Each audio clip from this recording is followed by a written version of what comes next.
अस्सलामुअलैकुम, आप देख रहे हैं JN न्यूज और मैं हूं आपकी मेजबान सुंबल ज़िया। बुलेटिन का बाकायदा आगाज करते हैं और शामिल करते हैं अब तक की अहम तरीन खबरें। हाजी मोहम्मद वारिस सईदी की रिपोर्ट के मुताबिक मेलसी डिप्टी कमिश्नर विहाड़ी सैयद आसिफ हुसैन शाह ने असिस्टेंट कमिश्नर मेलसी तारिक महमूद धारीवाल के हमरा THK हस्पताल मेलसी के मुख्तलिफ वार्ड्स और मेडिसिन स्टोर का विजिट किया। उन्होंने हस्पताल में इलाज मुआवजा की सहूलियात, सफाई सुथराई, डॉक्टर्स और स्टाफ की हाजिरी और दीगर अमूर का जायजा लिया। मरीजों से इलाज मुआवजे की सहूलियात की फरहमी के बारे में दरियाफ्त किया और डॉक्टर्स और तबी अमला को बेहतरीन इलाज मुआवजा की फरहमी यकीनी बनाने का हुक्म दिया।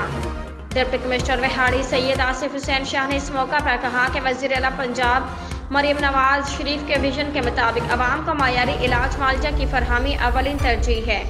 खसरा के मरीजों के निगहदाश्त पर खसूसी तवज्जो दे। खसरा से बचाव के लिए जंगी बुनियादों पर वैक्सीनेशन की जाए। डिप्टी कमिश्नर ने डॉक्टर्स को हिदायत की कि मरीजों का इंतजार का दौरानिया कम से कम होना चाहिए। मरीजों को मुफ्त अद्वियात फराहम की जाए। अवाम को तबी सहूलियात की फराहमी में किसी किस्म की सुस्ती या गफलत बर्दाश्त नहीं की जाएगी।